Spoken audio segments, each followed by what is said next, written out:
Assalamu alaikum. I hope you all are fine and doing good. Welcome to new lecture as we have discussed many cases in which we have reduced equations into quadratic form. ठीक है, आज हम move करते हैं type 4 पे.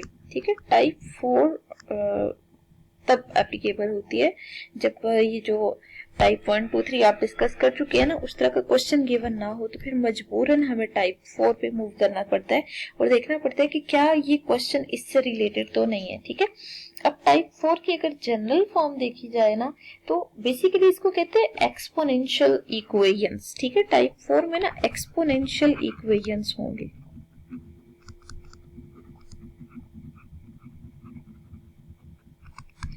Exponential equations को भी हम क्वाड्रेटिक इक्वेशन में कन्वर्ट कर सकते हैं, बट जस्ट आपके पास डिफरेंस ये होता है कि एक्सपोनेंशियल इक्वेशंस को कन्वर्ट करने के लिए हमें बेसिकली सब्स्टिट्यूशन लेनी होती है. ठीक है, और एक्सपोनेंशियल इक्वेशंस वो इक्वेशंस होती हैं इन विच वेरिएबल अकर्स इन एक्सपोनेंट. ठीक है, अच्छा अब हम मूव करते हैं क्वेश्चन की तरफ और डायरेक्ट क्वेश्चन को ही सिंप्लीफाई करते हैं.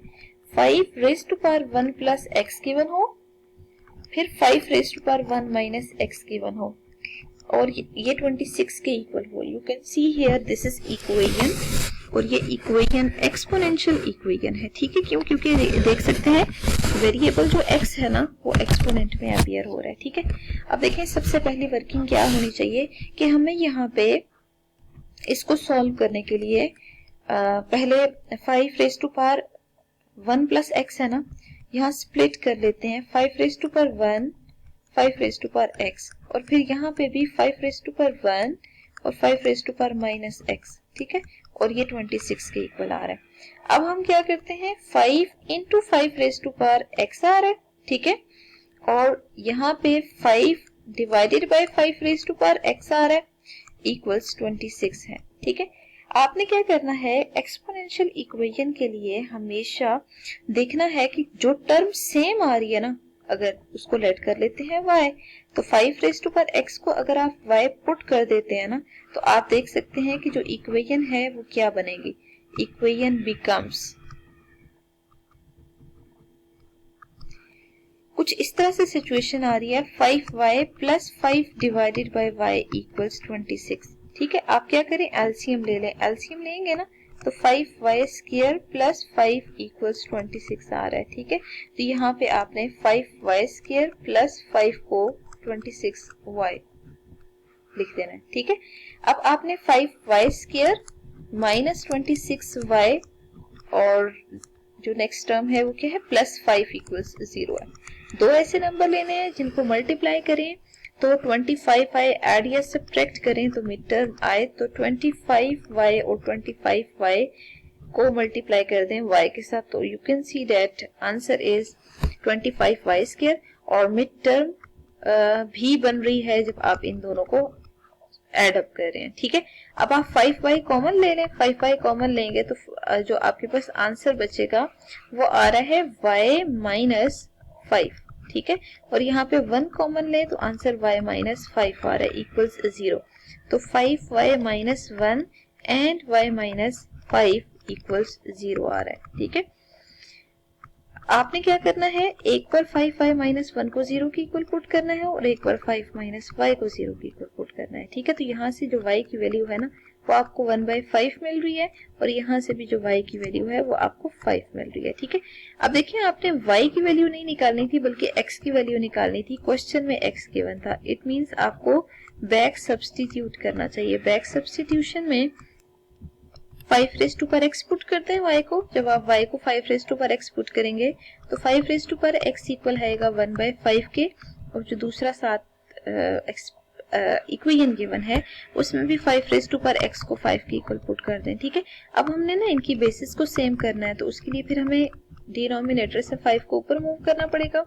तो यहाँ पे आप देख सकते हैं कंपेयर करके x का आंसर आ रहा है -1, ठीक है, और यहाँ पे जो x का आंसर आ रहा है वो 1 के इक्वल आ रहा है। आपने बेसिकली x की वैल्यूज ही फाइंड आउट करनी थी, ठीक है, सॉल्व करके।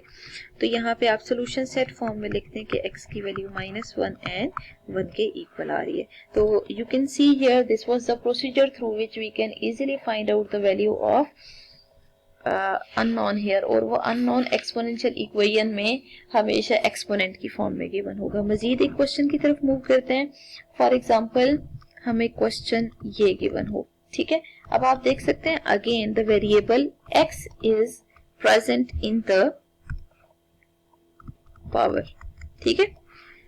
तो वर्किंग सेम होनी चाहिए। सबसे पहले तो हम क्या करते हैं, 2 रेज़ टू पावर 2x और 2 रेज़ टू पावर 1 को स्प्लिट कर लेते हैं, ठीक है। अब आप इस तरह करें कि यहाँ पे इसको सॉल्व करें तो 8.2 raise to power 2x minus 9.2 raise to power x plus 1 equals 0 आ रहा है, ठीक है। हमें क्या करना है, यहाँ पे आइसोलेट करना है x को। तो यहाँ पे तो पॉसिबल नहीं है, मतलब x की वैल्यू तो नहीं निकाल सकते, बट ये है कि हमें टेक्निक पता होनी चाहिए। लेट करते हैं y 2 raise to power x को, और इसी के ऊपर जरा होल स्केयर अप्लाई करें। तो होल स्केयर अप्लाई करने से हमें क्या फायदा होगा, y स्केयर आ जाएगा 2 रेज़ टू पावर 2x के इक्वल। इसको 1 मार्क कर दें और इसको 2 मार्क कर दें, ठीक है। 1 और 2 मार्क करने के बाद ना अब आपने सारी वैल्यूज उठा के a में पुट कर देनी है, ठीक है। पुट वैल्यूज इन a में जरा वैल्यूज पुट करें। आपको क्या मिल रहा है, 8y square minus 9y plus 1 equals 0, ठीक है। अब आपने क्या करना है, again 8y square minus 8y minus y plus 1 equals 0, ठीक है। मीन्स आपने यहाँ पे सॉल्व करना है, चेक करना है कि आपके पास एक्सप्रेशन किस टाइप का आ रहा है। तो यहाँ पे आपके पास मल्टीप्लाई करने से 8 आना चाहिए, ऐड या सब्ट्रैक्ट करने से -9 आना चाहिए। तो यहाँ पे 8 1 सा 8 है और ऐड करने से -9 ही आ रहा है। अब 8y माइनस 1 और y माइनस 1 आ रहा है।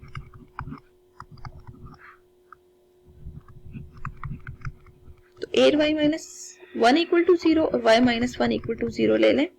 यहाँ से आप y को आइसोलेट करें तो y की वैल्यू 1/8 आ रही है, ठीक है, और यहाँ से y की वैल्यू आपको 1 मिल रही है।